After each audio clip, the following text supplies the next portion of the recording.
Video for two reasons. One, I'm testing something out. I'm testing out a double webcam connection, which we haven't done before, but I'm testing it because next week if I do that live marathon, this may be the way I do it. We'll have to wait and see. Two, I found this magazine the other day, and I thought it would be an interesting thing to go back to. So without further ado, let me show you what I'm talking about. So here we go. Knucklebones. Can you beat Ken Jennings? This is from 2005. Now, a couple caveats here. This might be just straight up downright boring for a lot of you, and that's very reasonable. I don't mind that. But I thought this was interesting for two things. For those of us who were playing games back then, we're like, ooh, wow, I remember this. And two, if you weren't around in gaming back then, this is kind of a look at what we were talking about 15 years ago. So this is Knucklebones. It was a magazine. This was the very first issue. And as a caveat, I wrote an article that showed up in this. This is why I still have the magazine. I don't normally keep magazines to that end. So that's what that is.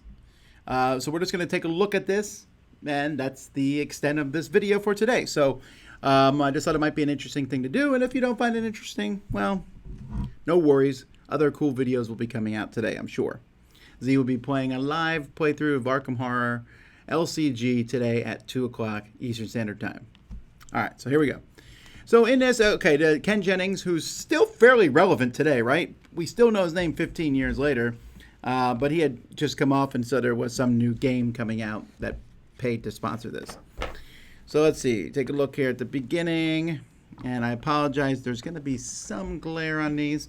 I think it won't be too bad. Let me see. Yeah, I'm not sure. I'm going to see if I can get rid of the glare here for us all. I'm going to turn off that one. Is it that camera? We'll find out.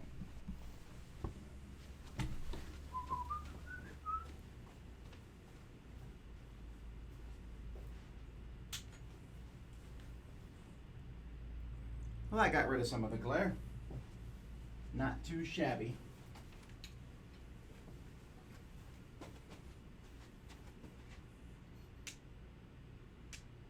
Well, it looks like there's going to be glare no matter what from that end of things.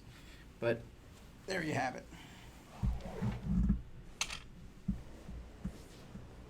That didn't get rid of much of the glare at all, did it? Must be that light there. Well, I could go turn that light off. That's how these things work live here, folks. This is how it works also in the quarantine days. There we go. Glare is gone. All right. So, all right. So taking a look at this here. Yeah, buzzword such and such. These are all games that I have not heard of before. This, see the best place to put it, maybe down here in the corner. I don't know these companies. I don't know that I played any of these games. All right. So now this here, this is interesting. This is from Mayfair Games. Mayfair was certainly a company that advertised pretty strongly. And you can see all their games here. A lot of these games don't exist in any published form today. In fact, if I go through these, we got Catan obviously down here at the bottom. Candemira, Amazonas, La Strada, Domain, Dos Rios. Tigers Euphrates is still around. King Me, they made that Mario version of it. But so many games here. Bang is still around.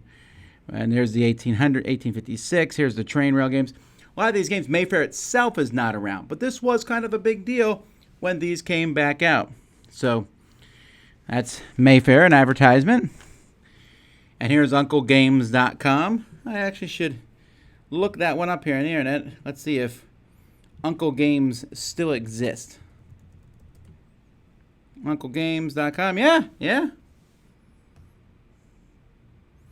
Well, there you have it. And then here they talk about retailers, publisher. And then here's a thing from the publisher. And he talks about family very game oriented. So this is just the thing. I actually met I actually met him and him. They're both very nice people. I would say Knucklebones had about 5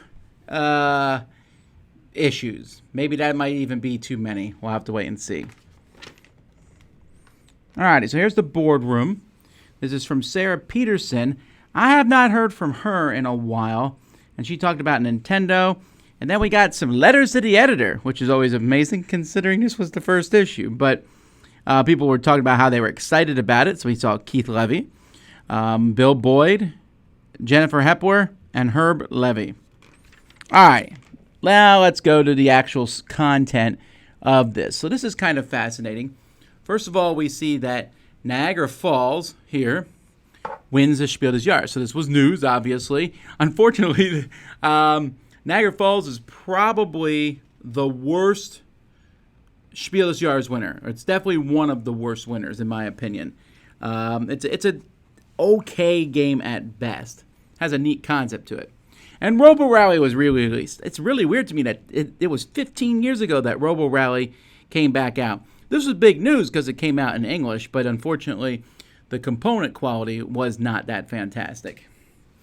Then we see Spicy Dice, which I never heard of, and Genius. This is the Mensa Select Award winner. And in fact, Ingenious here in 2005, just the year before, had been nominated for the Spiel des Jahres. It lost, unfortunately, had the unfortunate luck to go up against Ticket to Ride. But still, a really solid game. Alrighty. Batteries not required. So this was an article here written by Bruce Whitehall to talk about why board games were popular. Again, remember, this is 15 years ago, so this is kind of interesting here to take a look at this. So we can see they offer social interaction, mental stimulation. The playing pieces are real. What would I call that? A tangible feel, I suppose. Good games like Life offer you choices. Well, I would argue that so do video games, but anticipation. So you're watching your opponent's move. So that's okay. I think it comes down to mostly the social interaction and the tangible feel. Mental stimulation, the other ones are all offered by other games. All right, get your geek on. This is from Skip Maloney. So this is talking about Board Game Geek. And it's kind of fascinating here because they have the top 10 list from Board Game Geek. So number 1 was Puerto Rico, which is a great game, but it was number 1 for a long time. Euphrat and Tigris, or Tigris and Euphrates. Even at this point in time, we were still, 15 years ago, it was still cooler to call the games by their original name. Nowadays, we tend to call them by their English name because, well, that's the language we speak. The Prince of Florence, Power Grid, El Grande, War of the Rings, Wallenstein, Democker, Passagory, and Europe Engulfed. Isn't that weird to have 2 heavy war games in the Board Game Geek top 10? And then 7 of the remaining 8 are Euro games. War of the Rings is the only one that's something different in this regard. And so, these are games that you probably have heard of, bigger games here. And he's talking about Board Game Geek, and there's different people that they quote and talk to here. Let's see. They talk about how Board Game Geek was found and everything. And it's interesting because Board Game Geek was only 5 years old at the time, and yet still was something that people talked about here. Alrighty, playing games. This is from Dr. Toy. I can take that. Do you think this will still work here? Dr. Toy is still interesting. It's an award that's still given out here. You can see Blocus, which is still around now. Name-Its, which you probably never heard of, but I actually owned a copy of that. That was made by a lady who made it for homeschooling. So here's Dr. Toy's tips to make games more fun for children. Be sure the game you select is appropriate for your child's age and interests. Thank you, Captain Obvious. It's important everyone understands the rules and plays the game by following the directions. Okay, great. Take enough time to play the game and do not rush. Sure. Be flexible. That one I highly agree with. And deal with problems that arise, such as winning and losing, for sure. Ken Jennings. He was the guy on the front. And so just talks about Ken Jennings. And this is obviously here to push this game. And you can see, can you beat Ken? Beat the experts. Worst case scenario survival game. 20 questions. Games that are all on clearance shelves today, or actually probably in thrift stores? And the answer is, I don't even know what that article's about. All right, here's the Toy Industry Association congratulating them on their premiered issue of Knucklebones. That's nice of them. Still around today. Win at home. Great games from TV game shows. Well, I might argue that. Let's see if these are great games. Well, Password is one of the few. I actually have to do some research on that. I'm not sure if Password came out first, the board game, or if the TV show came out. But that is correct. There are definitely some ones based in there. Pyramid Home Game, no. The Newlywed Game, boring. All right, A Passion for Game Design. This is from game designer Richard Levy. Now, this is interesting because you might not know who Richard Levy is as a game designer. And when we look at his games, you might have seen some of these. You can see Mental Floss, Advertising, a version of Trivial Pursuit, Oops and Downs. So this is a guy who managed to get his games to the mass market. That's what he did here. So it talks about that. And this guy has 10 bits of advice for aspiring board game designers. So let's go over them and see if these are legit for today. Okay. Check the intellectual property rights for your idea. Patents, copyrights, trademarks. Make sure your idea is original before you present it to a company, or you may never be invited back. Sure, I feel like that's very legit. If you're going to do IP, which I highly recommend you don't, that would be something to do. Don't hire an invention fee marketing company. Ask for money up front. Don't hire one of these guys easier. Yeah, that's not worth it. The average board game has a shelf life of 3 years or less. That's changed considerably. 3 years for a board game would be amazing at this point. Don't take yourself too serious. Keep your ego in check. The amateur game designer thinks he has all the answers and does not respond well to criticism. I agree on that. Definitely true. Get help from a legitimate agent. That I do not agree with. I don't think you need an agent to be a board game designer. Get your act together before making a pitch. You should be showing a prototype as a working model. No kidding. Do your homework. Know the target market and the niche your idea fills. Okay, good enough. Be honest with the company. If there's another product similar to yours, but you feel yours is better, tell them about it. Not that you shouldn't be honest, but if you're making a product that's really similar to another one, I don't even know that I would even show it to a company unless mine was much better. The biggest risk is not taking a risk. Thank you. Sounds like that comes from the guy from Mystery Men. The most successful games have broken every rule in the book. What does that even mean? I hate when people say stuff like that. This game breaks every rule in the book, the most successful game. What rules in what book? What rules? Like, for example, Ticket to Ride. That's one of the most successful games ever. What rules did that break when they made it? Baloney. That just sounds cool. Don't fear rejection, learn from it. Fair enough. I agree on that. And remember the big picture, nothing happens overnight. Oh, for sure. All right, some good advice there. Game evolution. Oh, someone just said in the comments, Password Television 1961, Board Game 1962. Well, there you go. We all learn. So this talks about games and when they started. Here you can see 5000 BC all the way up here. This is written by Bruce Whitehall, who apparently wrote half the articles for this magazine at this point in time. It even shows an old-fashioned thing. It shows some old-fashioned games.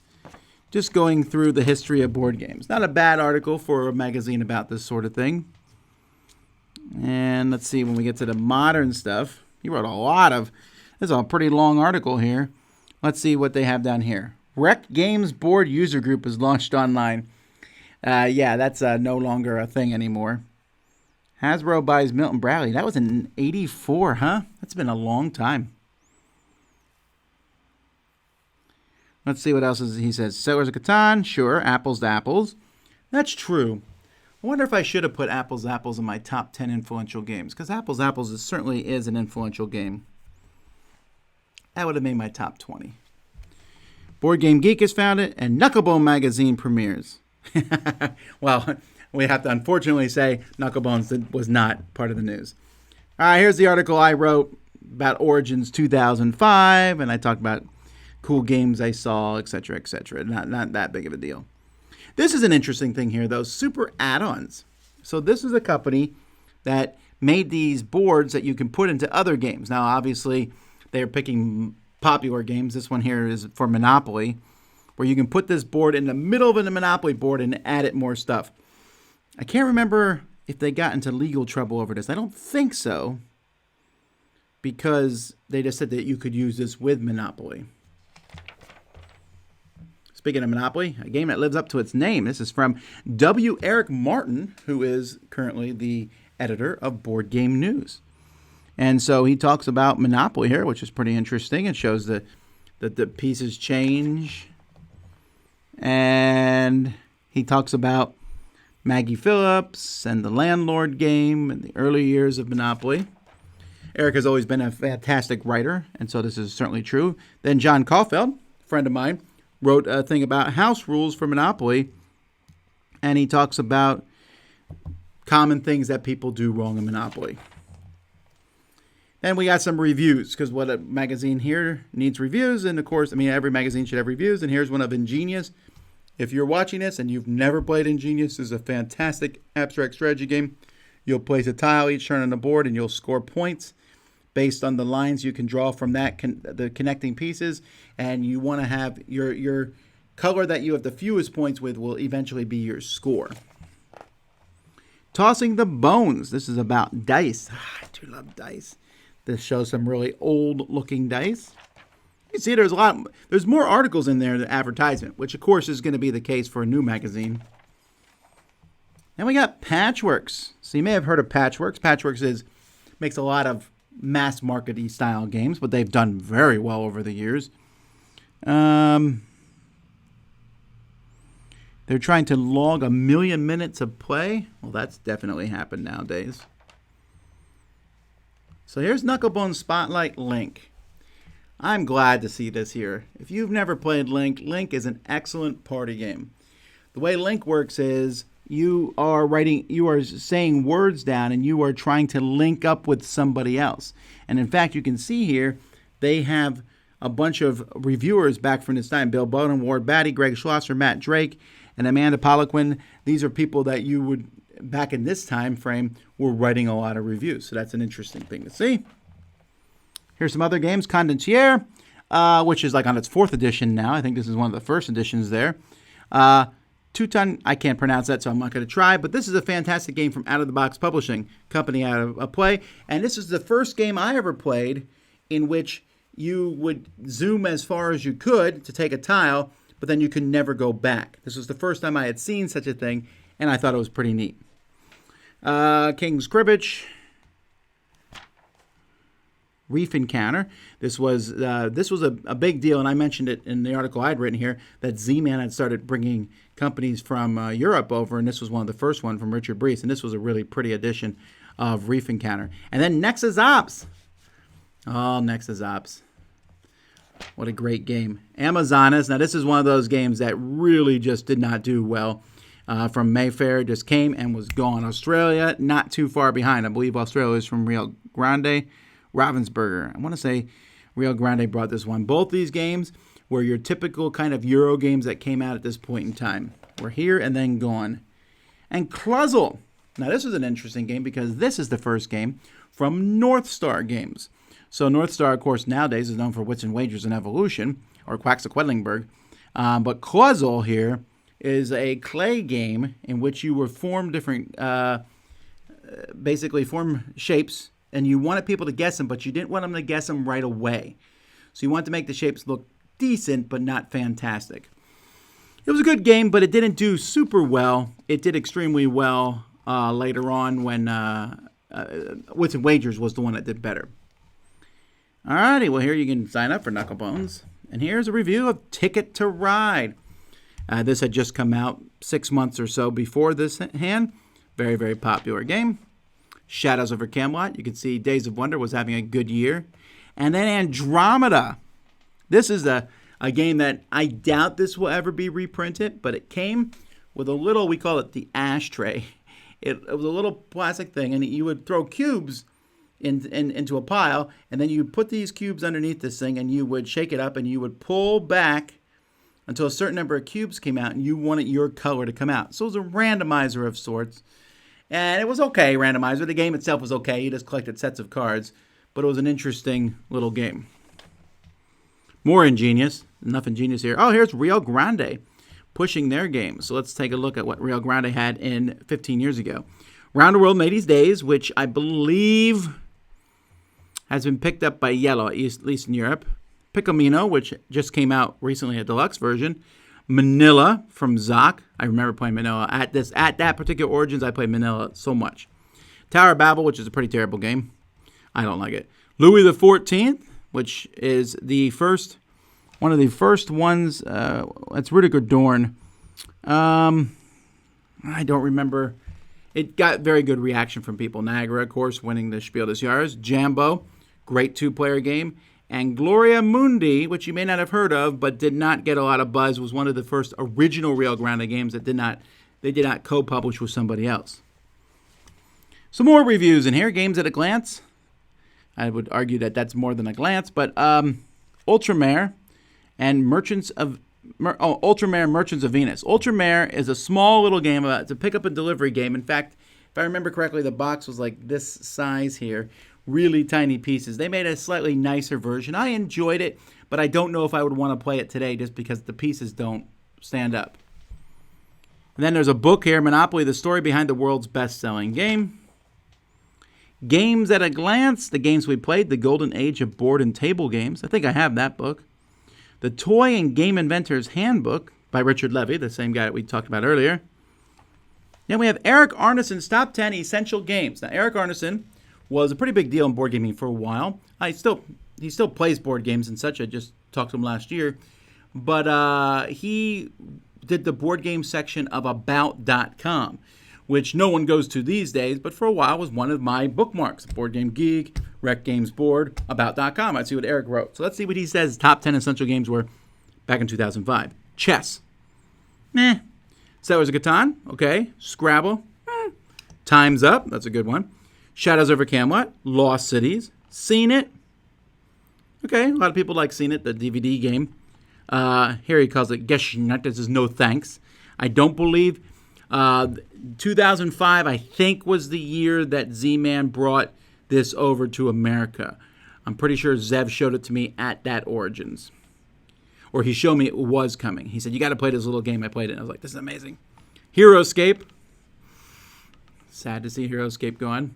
And Mystery of the Abbey. Okay, so this is interesting. This was, at this time, I would have agreed with most of this list. I wouldn't have put chess and Scrabble on it myself, but it does make it have a bit more legitimate flair to it.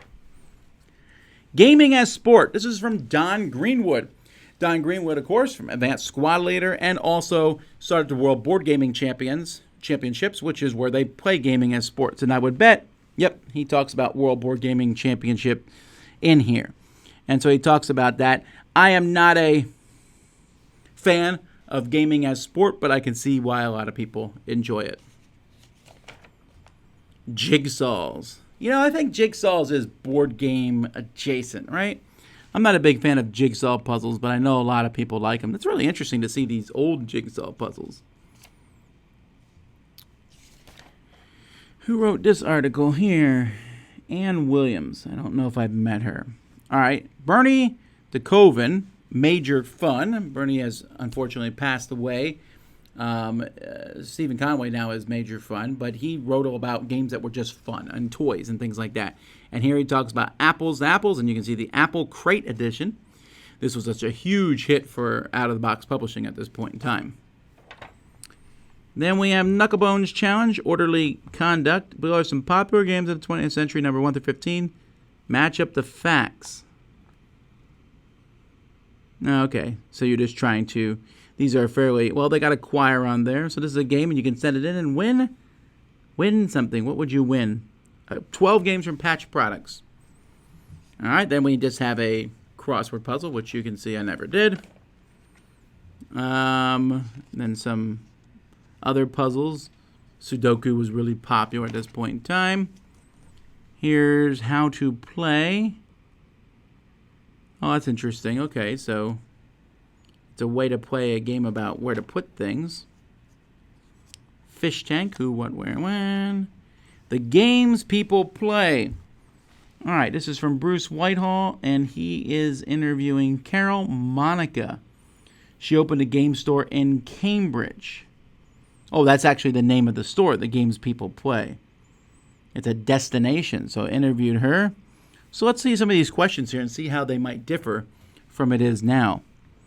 And it's funny because he talks about German games in here. At this point in time, we didn't call them Euro games, we called them German games because most of them came from Germany. I'm not sure where the terminology changed, but I know at this point I use the word German games all the time. Oh, these German games, German games. I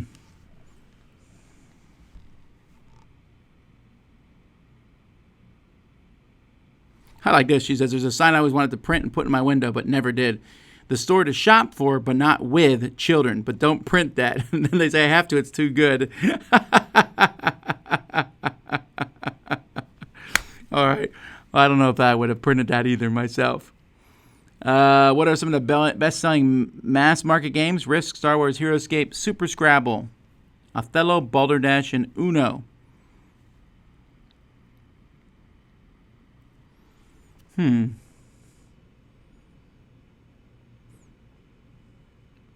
So, talking about Alan Moon. How much of your business is from mail order today? She says 0. This is an interesting thing. Everyone that buys a war game now is over 40. Younger players are, I think, turning to the internet. And some war game companies have stopped selling through distributors. The D&D craze is over, and everybody's buying on eBay. That's an interesting thing. That's 15 years ago. eBay is not necessarily the place where people buy board games now. Amazon came up. So eBay is hurting your business. The internet has definitely cut into my business. One longtime customer came in recently and said, if you can do better on this than the price I can buy it from eBay, I'll buy it from you. My cost was $4 less. I told him to buy it on eBay. These people don't realize if they keep buying from the internet and the large chain stores, the independent game stores will disappear. This person says, why should people buy from you? Especially if it costs a little more. Because the people who work in stores are very knowledgeable about games. I've always hired gamers as store managers and employees. Everyone in the store knows how to play the games. A chess player and a Go player work here. And puzzle people. My store manager's been with me 15 years. One of my employees is a gamer and a chess player. And is the long-haired drummer in the heavy metal band Diecast. In the beginning, the head of the store was a bearded, long-haired dungeon master. They're all interesting people. And don't forget the ambiance. And then she says, okay, so then it says, your employees are all avid game players, and I assume you are too? No, I don't play board games. I mean, I'm a very good Scrabble player. I'm very good at poker, and I'm a very good bridge player, but I don't play board games except Scrabble. So how do you know about your product? She says, I listen to people. And she met Sid Saxon. She meet him every other year and would chat about what he saw. So that's interesting. So, I mean, I don't think you need to be a gamer to run a game store. She's a business person, and she liked the idea of games. That's an interesting article. It's in the cards. David Galt talks about playing cards. And then there's answers. Ooh, I'm spoiling. The Knucklebones calendar. Let's take a look at the different shows that are going to show up. We got Shy Tag, which is still going on today. The Toy and Game Inventors Forum. I don't know if that still exists. International Spieltag, the Spiel, Essen, that's there. American International Fall Toy Show, and a British International Toy Fair. Notice, very few conventions. They didn't even mention Gen Con. That is weird. Why didn't they mention Gen Con? Yeah, who knows? Because Gen Con was around at this point in time. Here's the Origins Awards winner, Ticket to Ride, one of the best board games. Best historical board game, Sword of Rome. That was good and wasn't as embarrassing as some of the Origins Awards have been. And then we have Anthony Galala, who is the executive director of the Games Manufacturing Association, GAMA. He was before John Ward, and then the current John Ward was before the current president. But he just talks about reading the magazine and Origins getting bigger. There was 15,000 people. Origins almost doubled in size in the last 5 years. This was one of the last times Origins grew. There definitely was some shakeup for a few years here with Origins. But he would talk about how much he likes his magazine. And then Mental Floss. And then on the back, Apples to Apples. And there you go, folks. That is a look at Knucklebones. Any quick questions from those of you who stuck around? Not a lot of people, but I understand that. Looking at a magazine can't be awfully interesting. But to me, it's just interesting to take, it's kind of a snapshot of the board game scene at this point in time. So, yeah, I just found that to be interesting. It's weird for me when I read this magazine, look back. I remember the gaming scene at this point in time. I remember what it was like playing games. I was still writing reviews. I wasn't doing video reviews at this time. Just to me, writing. I mean, I have this magazine. Pretty sure I got this from my mom when she passed away because she kept this. This was like the only thing she ever cared about from my board gaming thing was the fact that I got in a print magazine. I think I got paid $50, which at the time I was like, $50 to write an article. So, yeah, Gator Dave says, I miss magazines that aren't 70% ads. Yeah, I don't disagree with you. I miss those magazines too, but, you know, it is what it is. Are there any board game magazines currently being published? Well, there's a few. There's the Casual Game Insider, talks about games. And then there is the one from Germany, whose name is skip my mind. Well, I mean, I bet if I go to the thing here and type in board game magazines, I'll be able to pull it up here. Or maybe not. Well, there's a whole pile here that are still in print, according to Board Game Geek. The Casual Game Insider is the one I get. There's also a lot of ones from the different publishers, like the Game Alliance Report and things like that. I don't count those. Game Trade Magazine, they're not interesting to most people. There's nothing you'd find in those. Spielbox from Germany with the English version. That's the other one I'd recommend. And there's probably some here that I'm just not remembering that might be fantastic. At one point, did you say you wrote in it? Yeah, the article about Origins I wrote. They asked me to write something, and so I did. The growth. You know, it is funny, though. I remember writing that article here for Origins, and I normally wrote my reviews and then just, you know, my wife would review them. I really rewrote this article, trying to make my writing good because I'm not a very good writer. Yeah. That was fun. Okay, anyway. Can I beat Ken Jennings? No, the man's super smart.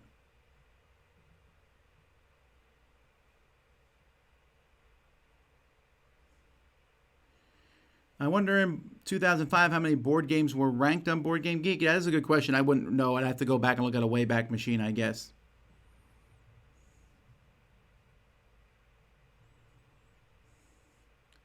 Did you ever win prizes from a magazine contest? I didn't. My mom did, but I don't think I did. I don't think I entered too many of them. The one that used to fascinate me was Games Magazine. I believe it was every April, had a hidden contest that when I would read the next issue and how that contest, I was like, I can't believe that people even found this stuff. Like one had stuff on the pages on the outside here. And when you did that, you figured it out. I'm like, oh, these are crazy. And lots of people would do it. I just wasn't smart enough for this. Board Game Breakfast is pretty much a magazine in its structure. Yeah, I guess that's legit. That is, I didn't think of it as a magazine per se, but yeah, that's true. There's not as many ads, I hope, as a magazine. Waiting for the Dice Hour magazine? No. Print magazines, I don't think are worth it. It's neat to look at these and such, and don't get me wrong, I like to have a magazine. In fact, around here, I don't know where I placed it now. Before I put this magazine on the table, we were using a video game magazine as a placeholder. But honestly, why would I read a magazine for information like reviews? What does a review in that magazine differ from a review on the internet? I'll tell you. The review in the magazine is 3 months later. Internet is today. I would have a hard time, other than the cool pictures and stuff, just to be able to hold it. That's cool and nostalgic, but they just don't sell. They need to add a letters to breakfast segment. Well, that's interesting. I don't disagree with that, but we're already doing that sort of thing. We're already doing that sort of thing on our like daily chats, the questions and things like that. Let's see here. Well, I think that's all the questions here.